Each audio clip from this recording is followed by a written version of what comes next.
In this box is everything I need to refurbish the cooling system of our Ferrari 308 GT4. Oh yeah.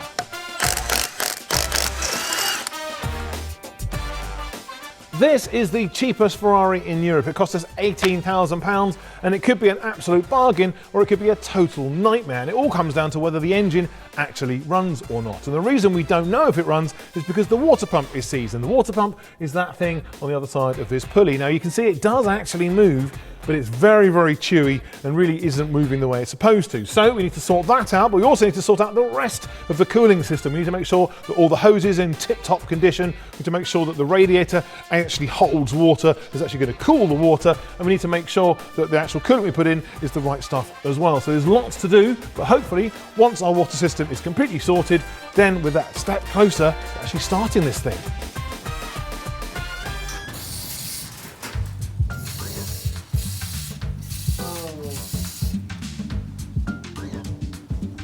Our 308 GT4 has apparently been standing for around 10 years.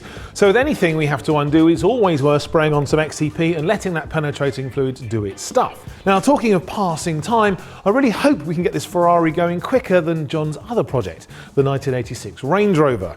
Now, it is true we have taken a while, okay, a legendarily long time to get not very far with the Range Rover project, but the chassis is now welded up, derusted, galvanised and powder coated, so is now ready for all the new and refurbished suspension parts to be fitted. Talking of distractions though, while sorting the Ferrari's fuel system, we might have started another small but vital project of building a nice warm office building inside our freezing cold workshop building.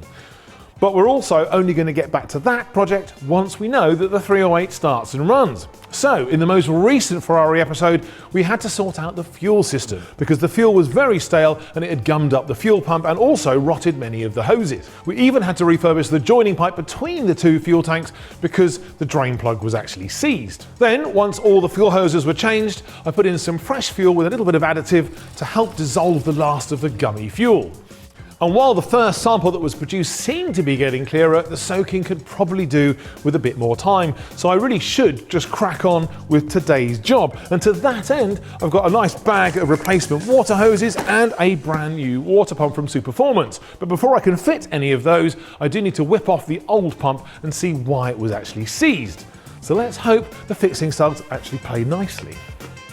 Well, first up, of course, we know that the engine wasn't started when it was checked after many, many years of sitting there because this water pump was seized. And you can see there's no belt attached to it, so obviously we're going to have to get around to that later on.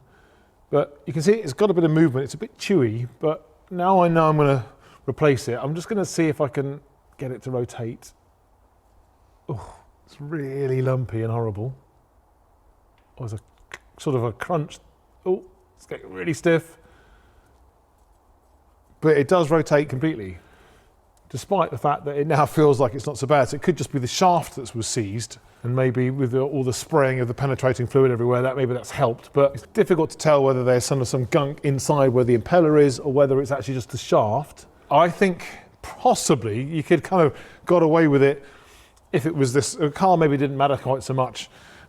Maybe we just leave it, kind of take it apart, clean it and put it back together again. But because it's a Ferrari, because we don't want this engine to be kind of billowing steam from every orifice, I'd rather this was right. And frankly, I've now already got the parts, so it makes sense. So I think we will definitely swap that out. But the new pump doesn't actually come with the pulley, so I need to get the pulley off first. I might as well do it here while I've actually got the pump supported by the engine.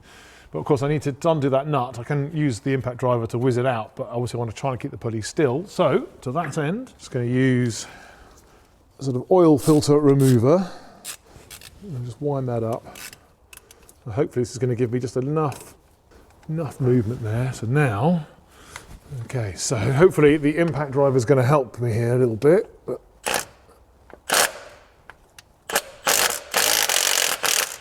oh, look at that. Lovely.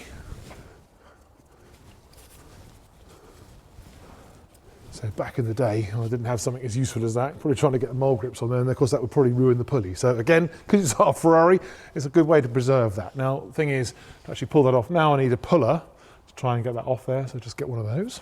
Can't tell from here whether it's actually a tapered shaft or if it's just straight. It's got a little keyway, so probably it could kind of go either way. I'm just going to use a puller, to try and tease it off. Now I've got to be a bit careful. It has got some reinforcement on the back of the pulley, so hopefully it's not going to distort when we put it off. But if, worst case, if it starts to look like it's flexing a bit too much, it's not really relieving, then I could use a different sort of mechanism to try and pull this off. But hopefully this will work.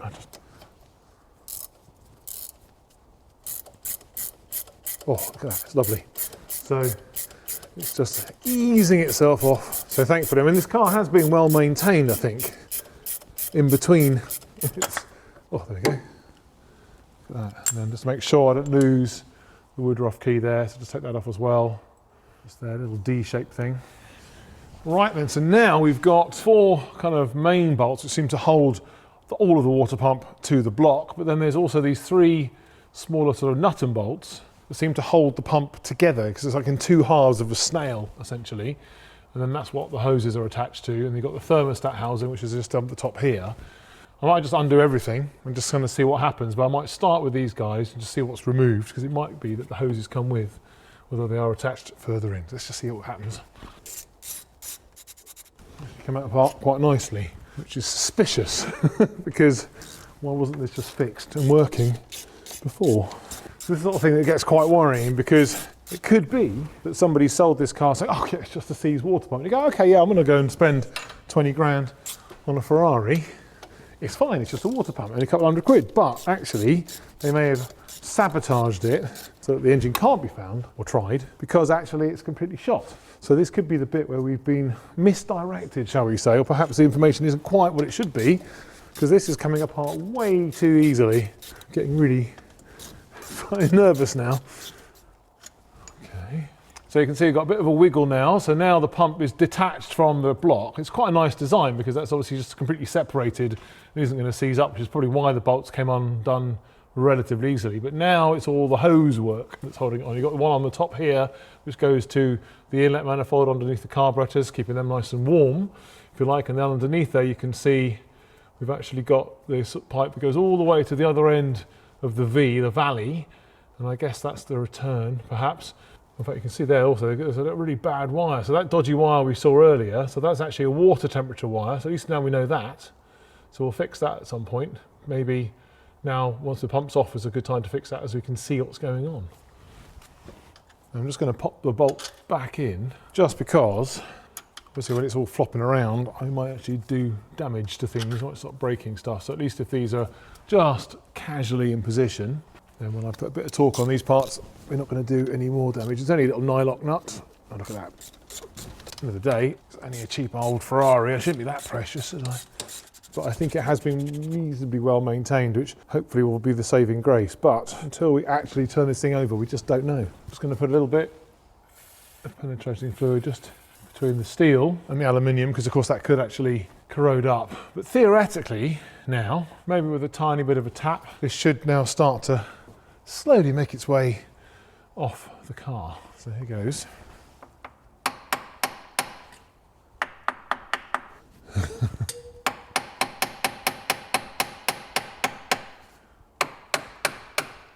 Well, we definitely found some water, so that's good. So we're actually beginning to slowly tap it apart.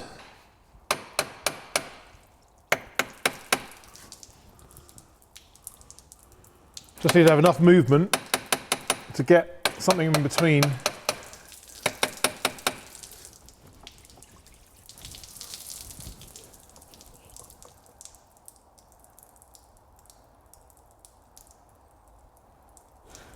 A bit of a pain. I can't get any puller or anything behind that. I've got to be really careful about trying to shove something between the 2 halves of the pump, because I could damage the surface and then cause a leak. So I think we'll just keep gently tapping it.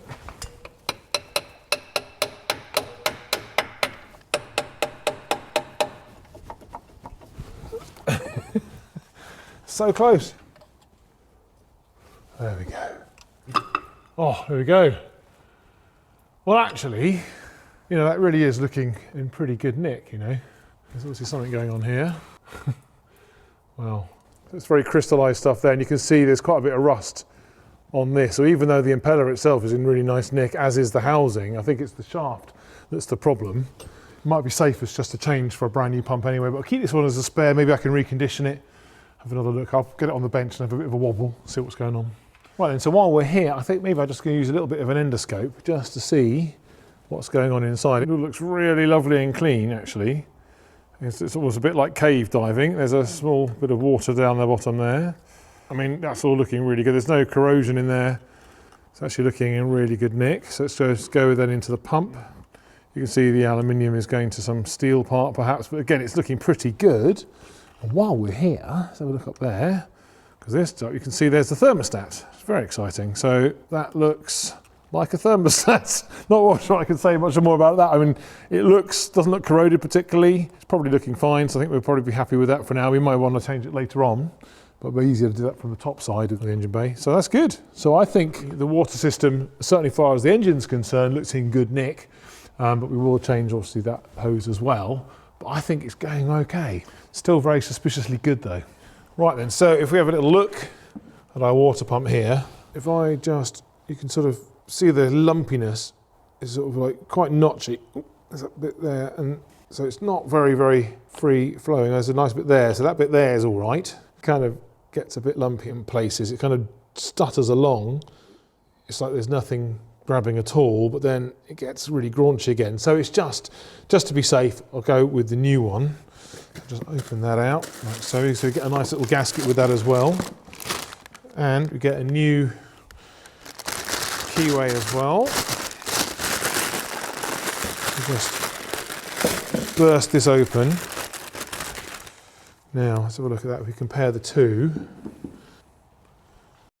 it's got a cast impeller, which I say I don't like as much, but you can see that it's just really nice. It's got a little bit of drag on it, but it's nice and free flowing, and of course once it's wet it's going to spin around even easier. So despite the impeller looking perhaps slightly differently, I mean it's also got a bit of, it's cast parts, so maybe it's got a bit of friction to grab the water around, I don't know, but anyway, it's just a nice smooth action, which is the way we want it. Of course it's lovely and shiny as well. Now before we can actually bolt this in position, next thing I need to do is actually prepare the material, or it's the sort of the engine if you like, for the new gasket. Even though the old gasket looks in really good nick, again I want to be really sure it's not going to leak, so I'm just going to scrape off the old one, make sure it's nice and clean, then we can put the new one in place.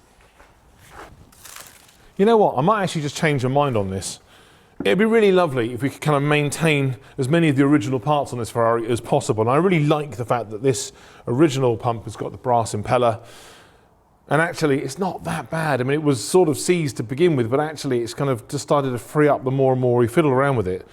And when you actually look at how it's put together, you can see there is a sealed bearing at that end. And then presumably there's another one at this end, but you can actually see that through the impeller on this bit, on this new pump. So the chances are the corrosion is just to do with the bearing itself. And of course that means it's probably just a bit of steel, so it's got a little bit of rust. And you can see there's a little tiny hole in there at the top. And that's always just to kind of help for the change of heat. So obviously everything's warm up because the air needs to escape somewhere, maybe a bit of moisture as well. And obviously it's supposed to be theoretically sealed, so there wouldn't be much in there, but you never know. Now that will let in some evaporust. So what we could do is just chuck that in a little tank of evaporust and then just leave it there while I get on with something else. And then that way, we could actually then see if it's going to kind of tidy up the bearing. We could then also, it would then clear up the nut on this end. We could then take it all apart, have a look inside and just see how bad it really is. Potentially, we could just change the bearings. That way, we keep everything else as it was originally intended, which would be quite a nice thing to do. Now, before we go any further, it is a bit oily and greasy, so why don't we just chuck it in the washing machine, get it nice and clean. Right then, into the jet wash we go. Oh, look at that, lovely. Oof.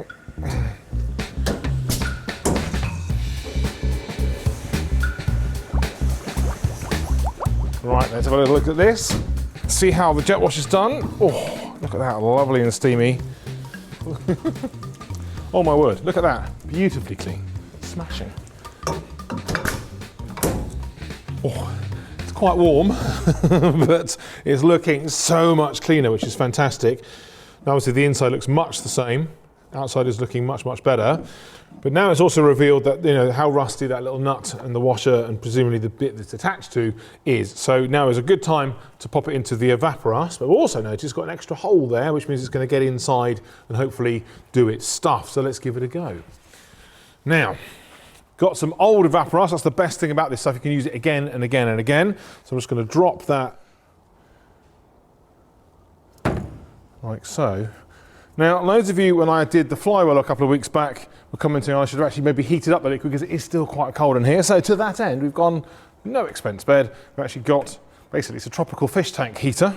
So I'm just going to pop that in there and it'll even stick onto the side. It's supposed to be vertical, but we'll get close as we can. Like so. Plug that in, set the temperature, and it's all good. Exciting stuff.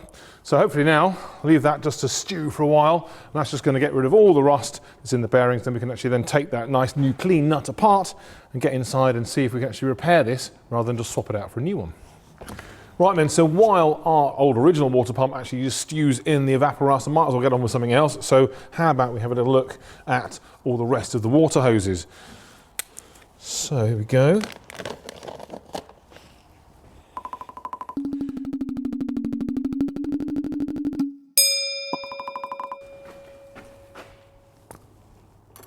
Right, well the first water hose I'm going to change is the one on the top of the thermostat housing, this blue silicone one here. Now it might well be okay for a few more years because it does last a long time, but we've got this natural rubber version which obviously would have been more in keeping with what the Ferrari would have come out of the factory with, so we'll change that. But of course, bear in mind being a new hose, there's going to be potential issues when it comes to fitting it because it can be slightly tighter. Obviously wants to get a nice good seal on there. Now over the years I've been told about all kinds of things you could use to ease that little bit of the process. So there's a load of really great top tips, except they're not always that great. So one of the things is you could use washing up liquid. I was told about that many moons ago. The thing with that is it could have some salts in there, it could have some other agents in there which may actually degrade the rubber and also potentially the metal too. So you shouldn't really go for that.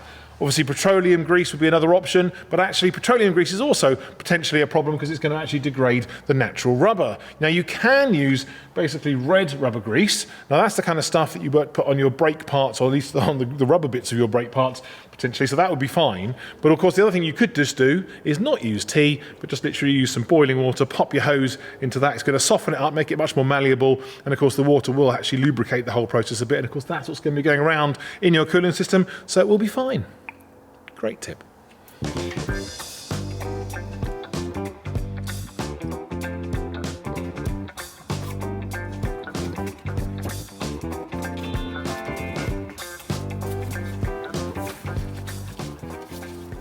So that is nice and tight.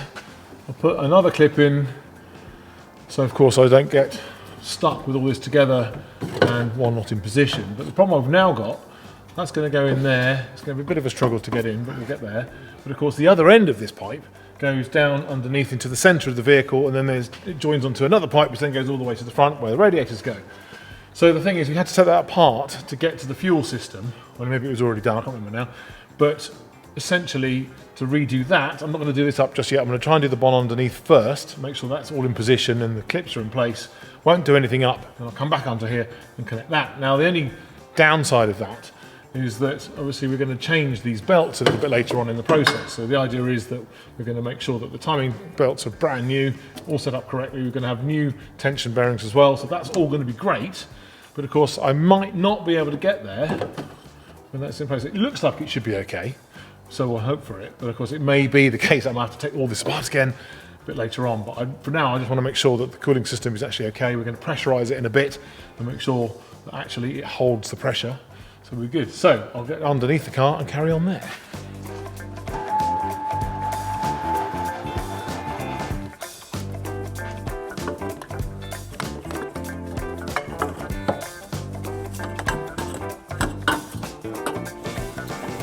I'm just cleaning the pipes here because really any sort of corrosion is just going to get in the way of a good seal. This is where that grease really comes into its own, because obviously with just the hot rubber I can obviously only heat up one bit at a time, and then the grease just gives us a little bit more kind of movement. But again, hopefully the red grease won't cause any damage. Oh dear. Well, this is a real struggle, this one. So I'm obviously trying to get in two hoses at the same time, and that one looks like it's pretty much there, which is good. So the top one is looking good. The bottom one is pretty much there too, except you can hear there's this. Well, the fuel tank is right on the side here. You've got that pipe going down there. I want to make sure I've got enough room for the alternator to change the belt and stuff, but also I might just try and push this a bit further in, but I think we're basically in the right sort of place. A bit more fettling. I don't think we're there, but it's a good way of keeping fit, I guess. you can see now, we've got a nice little gap just between the fuel tank there and the pipe there. So there'll be no rattling around. Well, and so having now finally achieved 2 pipes here, so the one on this side, the sister one to this side, of course, is this one here. Now, that doesn't look fantastically healthy. It's probably worth changing. The problem is, if I then follow that pipe all the way back up to the top, it's quite hard to get to. Right at the top here, there is also another pipe, and that doesn't look very clever either. So I think both of those need to be changed, which is probably going to be an absolute nightmare. So, great. But there we are. Now, there are 2 big problems with this side of our coolant system. The first is there's a Jubilee clip. I have no idea how they've got it in position, because it looks like it's all around the back. I don't know why they wouldn't just do it from this side rather than that side. So that's one thing. But the next thing, of course, the last thing I want to do is just fill up the workshop with water. And there may yet still be some water in this part of the system, because of course we drain the other side, but on this half of the kind of the V8, if you like, there's also water going up to the radiator at the front. So there may well still be water in the system. I'm pretty sure I'm going to end up getting covered in water here. I have no idea how they've managed to get this done up in the past. It's ridiculous. At least it's undoing, that's the main thing. That's actually been the kind of nice thing about this Ferrari so far, despite lots of things needing to be fixed. Everything's kind of okay. I'm dangerously close to our nicely refurbished fuel pipe, balance pipe. And some would argue that it would have been quite clever to have done the water system first. We've got to be honest, I'm kind of happier having one part of the car and bits at a time. It's easier to follow what's going on and frankly remember where everything goes. Ooh.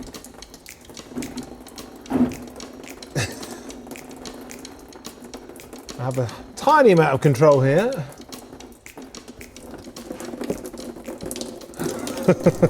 I might just let it drain, because this is going to get very messy.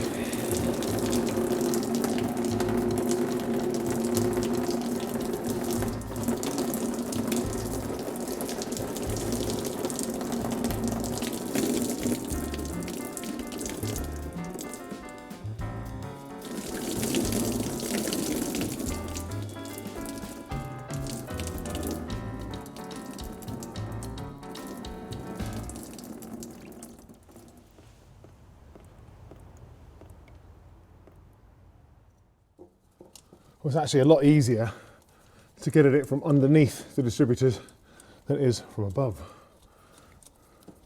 So that's very good of them, actually. Okay. Oh. Whew. So there is our offending article. Now you can see, looking at the rubber at either end, it is quite past it. It's all kind of bloated, it's expanded, so it would probably still hold the water in for a while, but you just don't know when it might just burst or leak or whatever. It's clearly degraded, so we should definitely change it, so that's a good thing. But also, I noticed there's this extra kind of Jubilee clip in the middle here. So you actually see there's a little bit of rubber either side there, so I'm going to just open this up, because I think this may be a little botched repair that somebody's tried to get away with, because the last thing you want when you're caning it down the motorway in your Ferrari, just over the speed, under the right speed limit, then basically you don't want the water system just letting go and steam going everywhere. So if you look underneath there, you can see there's a little bit of rubber. I'm just trying to peel that off. So you can see there's actually a hole in here, and it's been botched with a little bit of this kind of, it might be just sealant or whatever, and then it's been clamped in place, and it's obviously probably held for a while. And it's weird that the aluminium has decided to wear right there. I don't know whether it's just a common problem on the Ferraris, perhaps, that the cooling pipes go after a time, but definitely want to replace that, because we just, even if this repair worked, it's obviously not quite right. So I want to see if we can get something from Superformance. Let's have a little look what they've got. Ah, ideal, look at that. So, right now you can see it's exactly the same part. Same shape, same bend, same diameter, but this one principally is made out of stainless steel rather than the obviously soft and squidgy aluminium that Ferrari chose to use beforehand. And of course it is a tiny bit heavier, obviously, but it's going to last a lot longer, probably going to outlast the car. So I think what we'll do is we'll just throw that away, get a shot of that, and then basically I'll fit that. And so I'm really happy that I've gone for the new pipes as well. Let's crack on.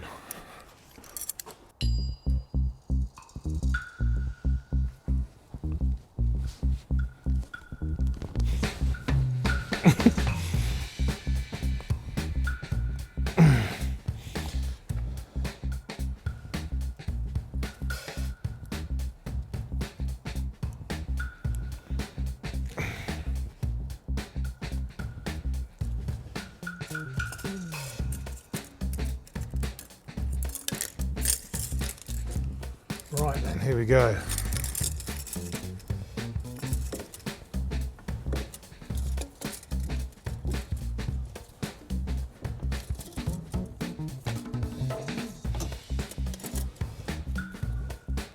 Oh, right then, so we've now got our brand new stainless water pipe in position with the hoses, the new hoses on either end.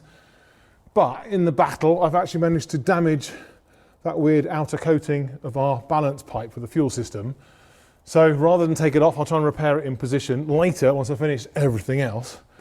But it feels like we're taking one step forward and at least half a step back. It's not ideal.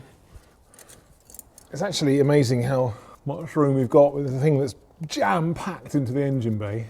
There's surprising little bits of ease of use. But there may be some inner wings missing, so there might be something to do with it. And what's interesting from here, I can actually see that this engine could have 2 distributors. It's got 2 coils, but it looks like that's actually been blanked off. So I'm not sure whether this car originally came with 2 dizzies or whether it's just an option on this particular engine, but that does look like it could be added, certainly. Lovely.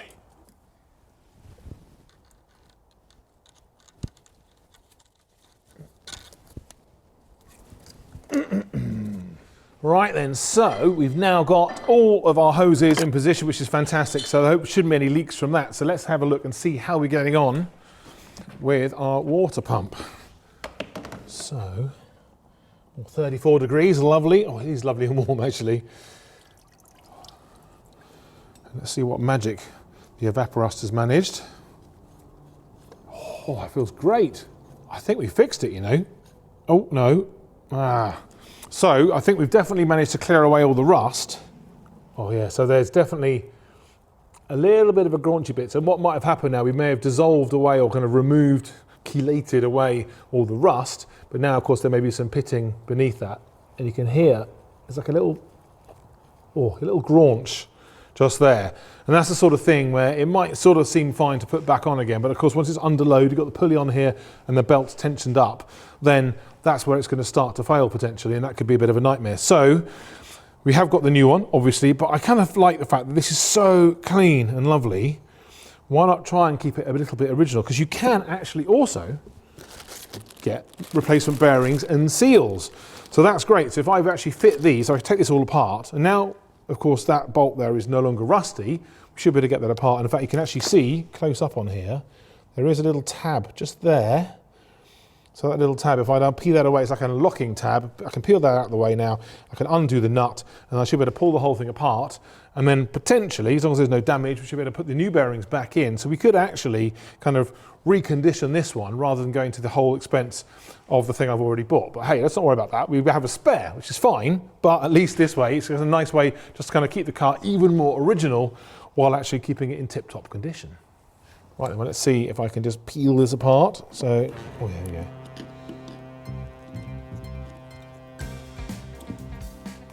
Don't go too far. So, let's try. I suspect I might need some more leverage than this, but see. Yeah, I'm going to need a little bit more kind of torque than that. So let's just get that clamped up without damaging our lovely little brass impeller.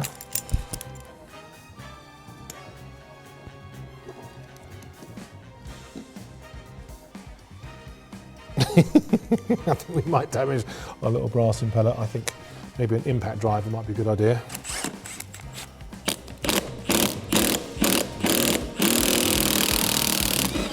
Go. So maybe I can just,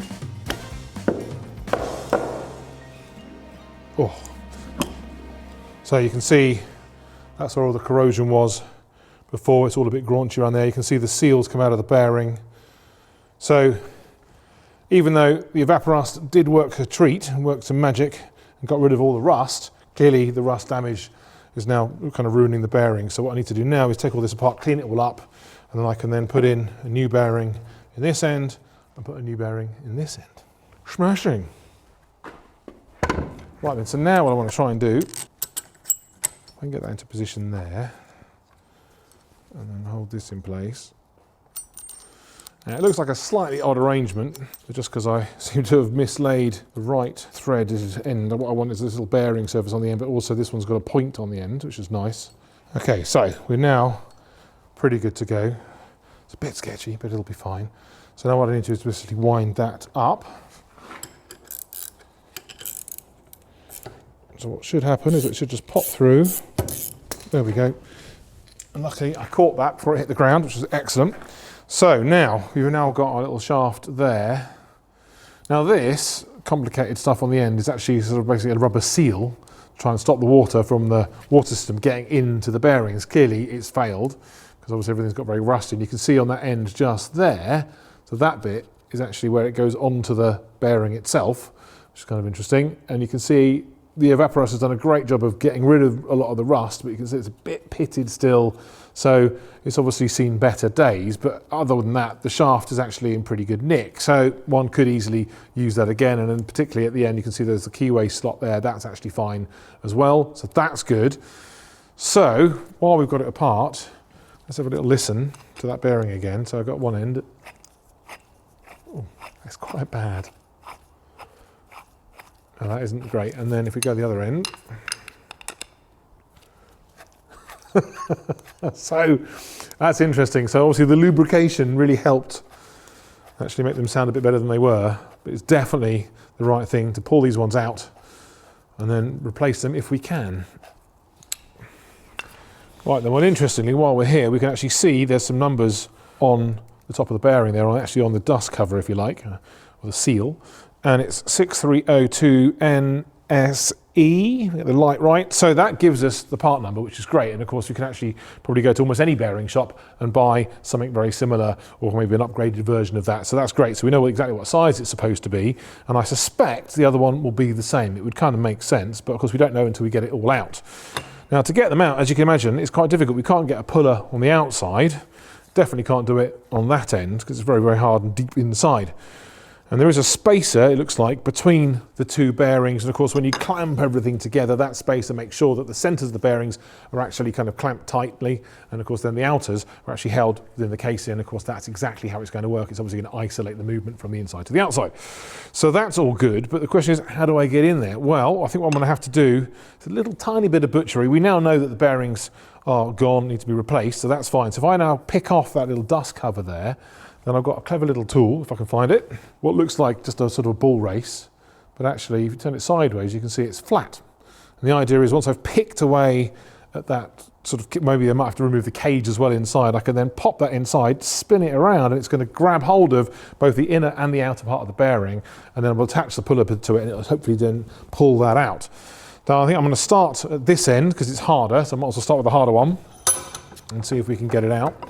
Because if we can't, we can always use our brand new water pump. But you know, even though that's there, bear in mind that's about 200 quid. Bearings are probably, I don't know, anything like 10, 15 pounds each, I guess. And then of course the seal kit might be maybe 50 quid. It's still, you're saving money, but of course we're keeping it original. So I think if we can, it's just nice to know that it's possible.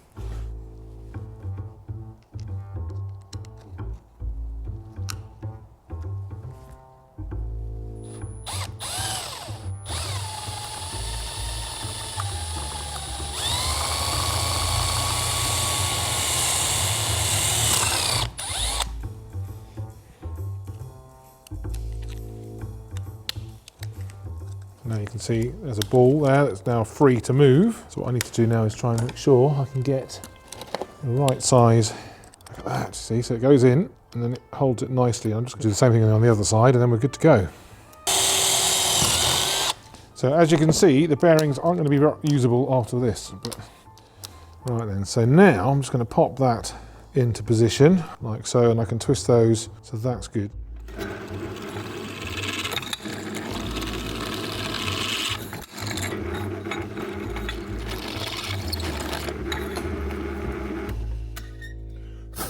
So the next thing I've done, I've just made a little device here. So I'm just going to pop that through there. So I've just basically drilled a couple of holes and a little tiny pilot just to support the point of our threaded part, and then now hopefully what I can do is I can just wind this down, take up the slack, just make sure that's all out of the way. And with any luck, what's going to happen now is I'll start winding this in, and we should see the bearing pop out. I'm just going to pop these on because you never know what might happen next. So, oh, look at that, it's coming.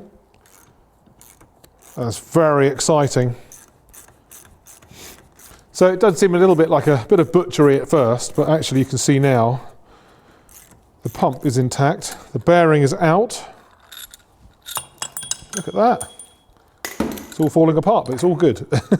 There we are. So we have our little bearing, which is quite random. You can see a little bit of damage there as well on the back of the cage when I was drilling through. But essentially, obviously, once I've flushed out, the pump will be okay. And also in here is that little chap there. So there's a little spacer, so remember to put that back in afterwards. But now, I can now get to the other bearing. You can see there, so I can now then tap it out from this side, rather than have to go through the same old rigmarole with this. Right, there's something in there. So, so in there, you can see it was obviously the cap of the bearing, or the little dust cover that I sort of slightly modified off when I was drilling through the cage there. So that's okay, and you've got that, but I can also see in there, oh, just about there's like a little, there's a circlip. Oh, there we go. So there is our circlip, which is good. So now we should be able to get the bearing out, and of course I have to do it this way. So just ever so gently, just give it a tap. Hopefully.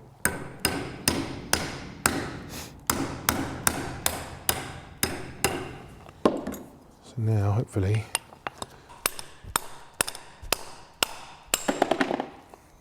I got it. Right, there we go. So, oh, look at the state of that. So, yeah, that's just horrible now because now I've been banging it in all the wrong places. So, definitely need to change that, which is good. So now what we need to do is have some new bearings, maybe give this a bit of a clean, and then I think we can start putting it back together again. Lovely. Right then, so, we have a little bit of an issue. You can see there that the bearing I've got, if I just pop it out, it's very definitely a smaller diameter than the one that's come out of our water pump. And that's a bit of an issue. So really, let's have a little bit of a think. So I think when you look at the website, when I was actually buying, sort of looking at the bits I needed, it was very, very clearly, it said 308, you know, all makes, whatever it is. But then you look closely, it actually also says about engine numbers. So if you check out the engine number on our Ferrari, you can then see that it's actually, what, 3008. So that means that, of course, you should be going for the later pack, which actually has the bigger bearings. Luckily, I've got them in here. So we've got our bigger bearings, which is great, but also we've got the alternative pack that's supposed to go with these bearings, and this is the seal. Now, what's really weird is the seal on this one, it's got a little tiny kind of washer there, but then the seal on this one, it's got this big kind of black one there in the bag, and of course we've got this one that fell out. So I'm going to have a think. It could be that we're on some kind of weird crossover, it could be that this was put in by mistake. I don't know, I'll have a little play, but before I do anything else, I think what we'll do is just get this nice and clean, pop it in the washer, and while I do that, we'll start having a look at the coolant.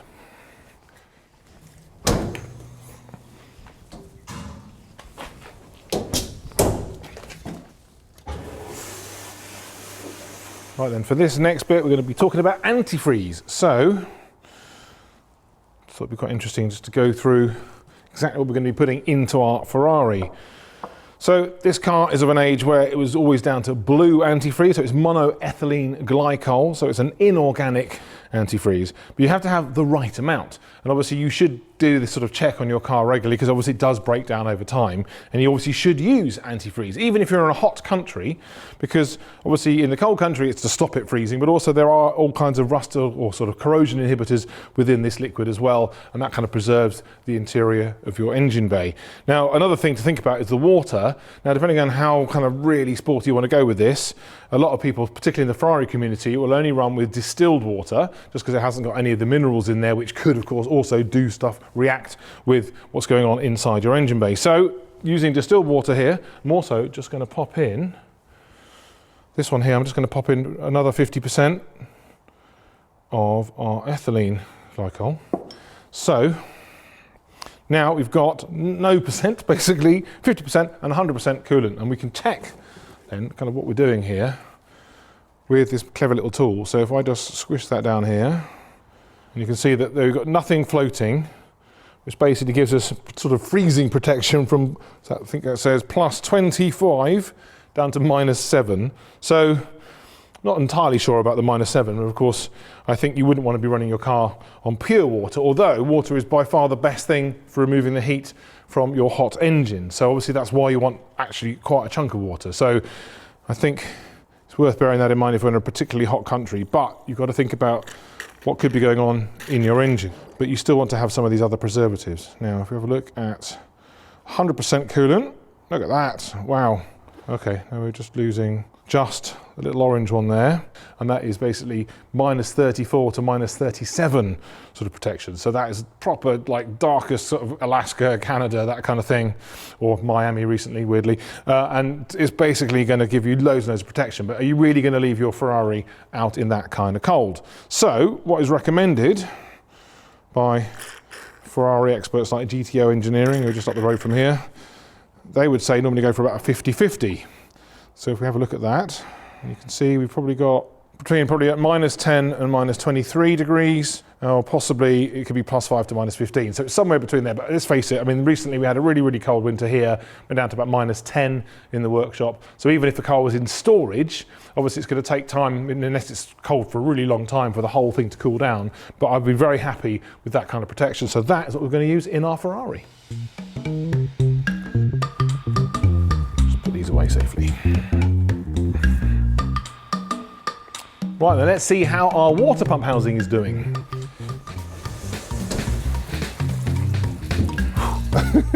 That is steamy. Look at that. Lovely and clean. Now, it is looking lovely and clean, this housing, but you can see a little bit of residue just on the top there from the gasket, or maybe probably previous mini gaskets. So I'm just going to clean that off. Just get it nice and flat. I have to do the same thing on the engine as well.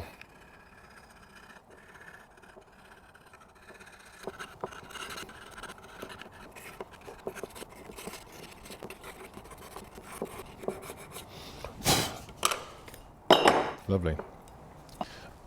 Right, so first thing we want to do now is a bearing, because obviously you've got the bearing going on there first, then there's the circlip, then there's a little spacer, then there's another bearing, and then there's the new seals, and then theoretically we can then get the new shaft, or the old shaft, into position once I've actually worked out how to take this one apart, because that is still not quite in pieces, but we'll work on that. So, okay, it's childproof, love it. So that's going to pop into there. I'm just going to pop a little tiny bit of grease to help it in, because now I've cleaned everything. Of course, there's no kind of oil or anything to reduce, or grease to reduce the friction. So. Right then.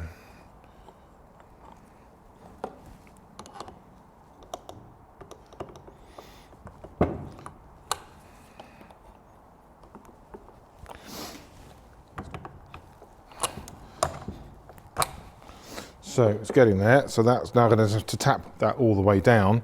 What I want to be careful of is you don't want to basically sort of hammer the middle of the bearing, because of course that's actually going to cause issues where you're actually going to then just put the bearing under stress and break it, make it just like the other one. So I need to actually tap down using the outside of the bearing. So what I need really is something, just a little cylinder or something. I can sometimes use an old bearing, of course, sometimes it's a good way of tapping them out.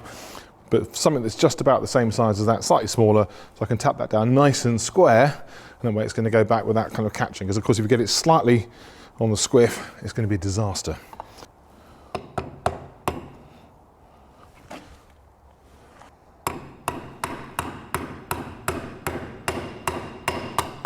Now I don't want to damage obviously the face that's going to be going on back onto the pump, so I'm just going to pop it onto the wood. There we go.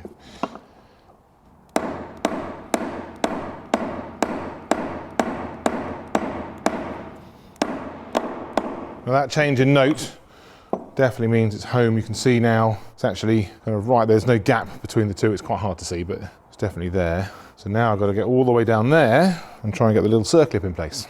So I've got my little circlip there, pop that in there like so, and then hopefully I can get it all the way down. And it's really important that I make sure that it seats properly, so you need to make sure that it kind of pings in. Yep, so I can hear it clicking in. So I just want to make sure you can actually see it moving around. So it is definitely in the slot. So it is actually kind of holding the bearing in place, which is great. Lovely. So now I've done the first stage. The next thing is obviously going to be our spacer. It's nice and simple. Another bearing.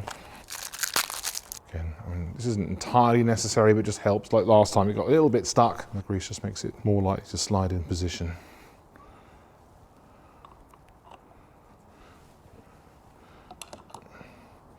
So I can use that. It's got slightly less, sort of a slightly smaller diameter on the end there, so it makes it slightly easier to sort of seat. There we go, that's good.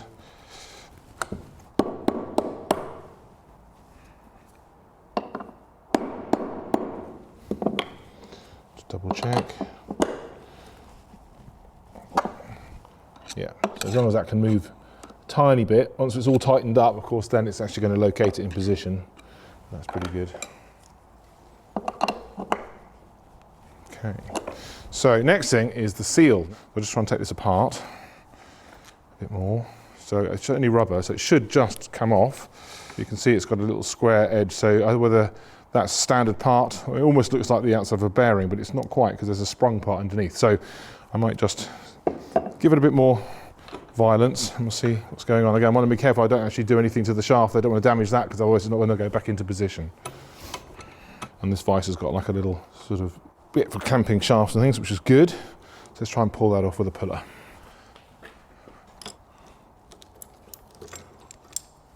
Okay, so it's somewhat come apart. Let's pop it out of the bag. I think that's I'm pretty sure that's the right part, so that's good.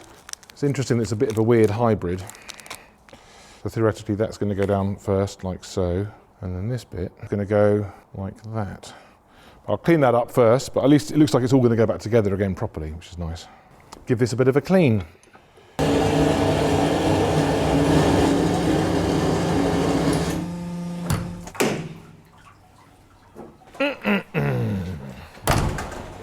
Well, I'm glad I did that because the Aqua Blast has come to the rescue again. It's not entirely good news, but at least we now know exactly what went wrong with our water pump. You can see that this sort of surface here that the seal normally sits on has actually corroded away, and as that rust has been forming, of course, then it's just got all rough and gnarly, and so where there was normally like a little tiny water seal or sort of a thin film of water that's helping to lubricate the seal, it's now actually just chewing up the rubber, and of course that means all the water can then get from the water pump side into the bearing side, and even though they are also sealed and greased inside, probably over time, if they're completely fully submerged and spinning around, they're just going to take on the water, and that's going to corrode them as well, make them all a bit rubbish. So I think the really horrible gnarliness at the beginning, what I felt, was perhaps the rubber that had almost fused with this steel here, and of course then the evaporust removed quite a lot of that, but of course the rubber bits were still there. So we now know that we're going to need a brand new shaft as well to make sure that our water pump works perfectly. But I think what we'll do is we'll get a stainless steel one rather than this kind of mild steel one, because then that way it's going to last much, much longer. Right then, well, time for the pulley, but I can't really put this on. Now I've got everything else looking so lovely on the water pump, I think I need just a little bit more aqua blasting. This is going to look lovely.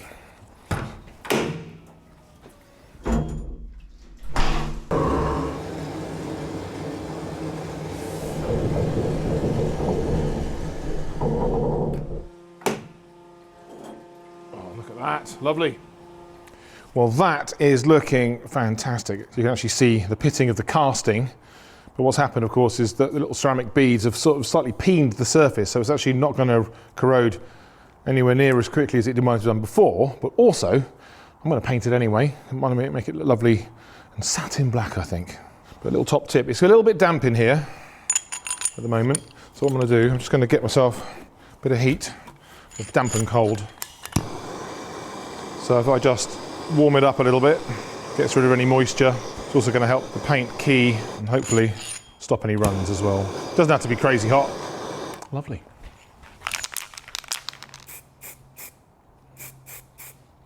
Bit of etch primer.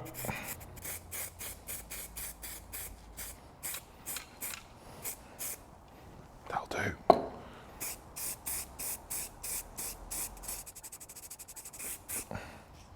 Well, that looks like it is definitely dry, which is fantastic. So now we can start assembling things. But what I need first, of course, is our new shaft. Now you can see the difference there. I mean, look at that. So that corrosion really had done a lot of damage, and although we managed to get rid of the rust of the evaporust, of course what was left was not much steel, so that's definitely worth getting sorted. Now because these bits are rubber, I'm just going to use that rubber grease around there just to help it get it into position, and that way hopefully it'll help minimize any corrosion, like so. And then this little chap here, again we'll do that on the shaft. That should go there. So that's looking pretty good. So now that can go into our water pump. And now, just by using this kind of tapered shaft, I've just managed to make sure that we've actually got the bearings and the little spacer in between all lined up. So now, hopefully, that will drop into there. Oh, look at that. Oh, that's good. So now that seal's going to do its magic. The spring's working a treat, you can see. So that's cool. So then, now I've got to put the pulley on the other end. So we've got our brand new woodruff key. This just ensures that, of course, the pulley doesn't go anywhere and actually drives the pump around. It's quite fiddly.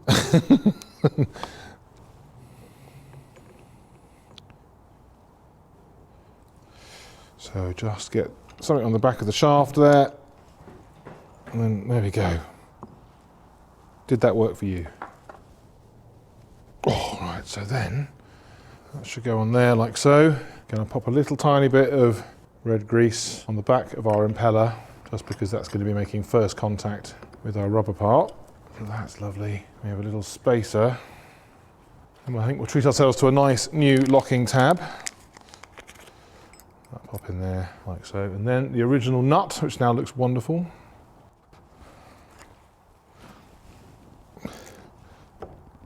Oh, torqued up perfectly. And now should spin around. Oh, so much better. Yes, very much worth doing all that extra effort.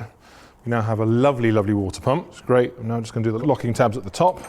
So now going by the last little tab we took off.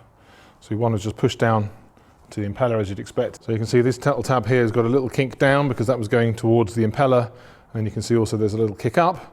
And that was what actually sort of rubbed up against the flat of the nut to stop it undoing. Because you can imagine how horrible it would be if that nut was to let go inside your water pump as it's all spinning, going, oh, it'd be a big mess. So best get this right. Lovely. So there we go. So our water pump is now fully refurbished. It is as good as new and only cost nearly as good as new. But it's more about actually understanding what was wrong with it and actually having the satisfaction that at least some of these parts are still original. So before I can put our refurbished pump back in position on the engine, I do need to just change over this gasket. Now this one actually looks in reasonable nick, but if there's any tiny cracks or gaps, then of course it'd be a bit of a waste of a job. So I might as well just get in there and tease it off and then hopefully replace it with another one, and then we're going to be sure that it's all sealed beautifully and it's going to pump the best it can possibly pump.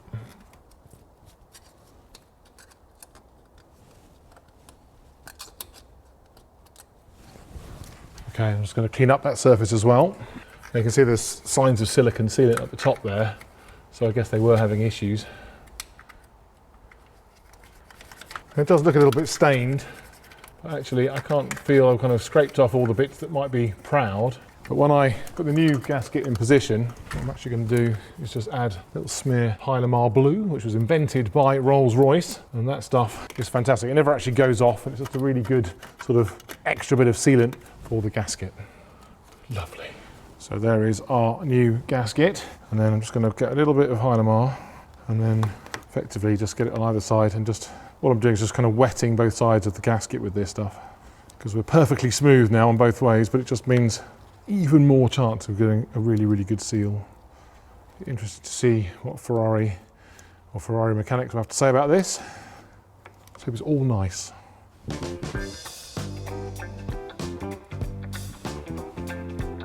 Okay, well here we go. So just pop that into position, hopefully. The problem is, now I've painted this, obviously going to have to tidy up and paint the pulley on the crank, and of course when you do the timing belts, which will be the next process, they're also going to be nice and tidy. We should need timing belt covers And so it goes on. So it is going to be an endless process, but hopefully as we do each stage, it's going to look better and better and better. Now it does seem it's taken a while to take, because basically as I've forced this pipe into position, of course everything's just pulled slightly out of kilter. So early on the hole wasn't quite sort of lining up, but I think now a little bit of extra tension, a lot of wiggling and jiggling around, we're now in position to make it go. That's better. Now I'm slightly worried that because of that movement, hopefully the gasket on the other side is still in good nick. Otherwise I'm going to have to take all of this apart again, get all the hoses off, get the back half of the pump off, and then we put the gaskets in and restart it up again. But let's just see, the next test, once we've got this in place, is to actually we'll put the fluid back in and then we'll do a pressure test and see if that's going to make a difference. And if it does, we can actually hold pressure, then we know that that's all worked. And then we'll be at a stage where we can think about the next bit, which will be trying to start this thing once the timing chain is done. I'm working a bit in the dark here, but at least I know where those other 3 bolts are. So now all 7 will be done up, so we can start filling up the system. Lovely. Now, even though I am going to have to address this really scuzzy looking pulley on the crank there, and also we don't even know if the alternator works, for now, I'm just going to put belt back in position so at least the water pump will turn when we try and crank over the engine.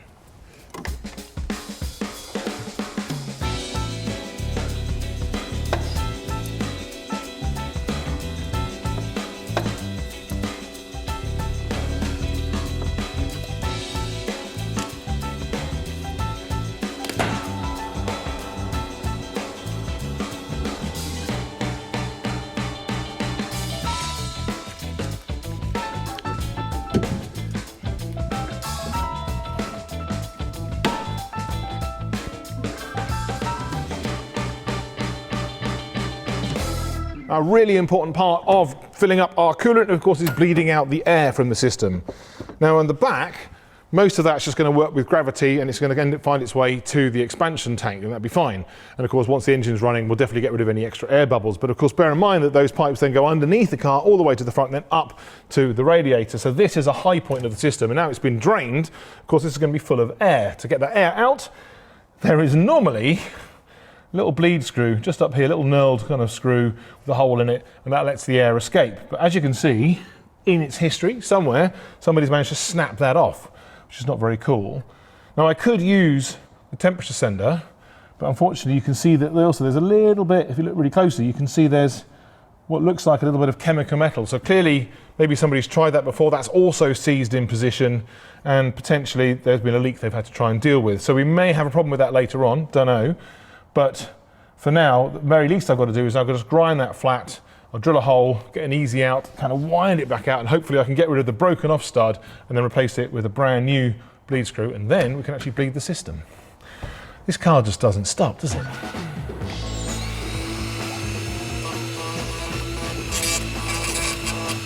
Okay, interesting. Looks like somebody's actually filled it full of some kind of filler. Now this easy out is normally done for metal and things, and the idea is it should wind out whatever's stuck in the hole we've got. Well, it's definitely not the original brass fitting, but it is taking a thread.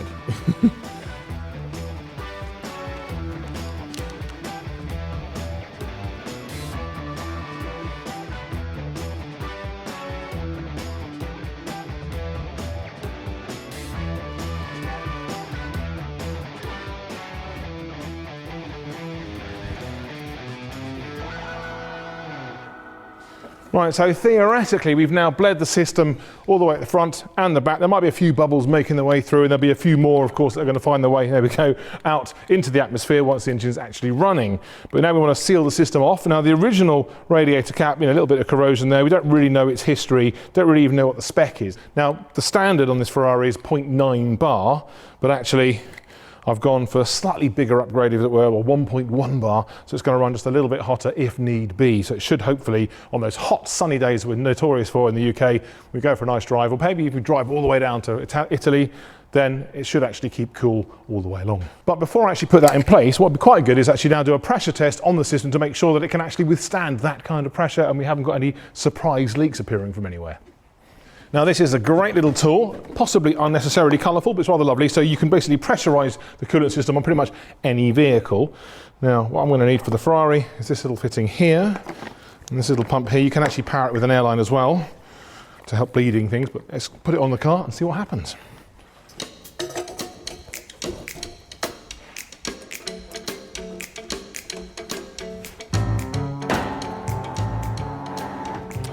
Right then, so this is the moment of truth, at least one of them. So, I'm just going to pump this up. There is an airline version, but good way to keep fit.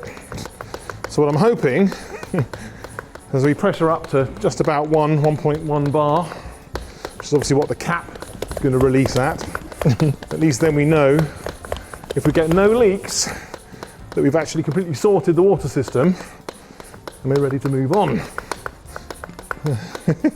So we're getting very close now. So we are now at nearly just under about 0.9. So this is where the Ferrari would normally be happy.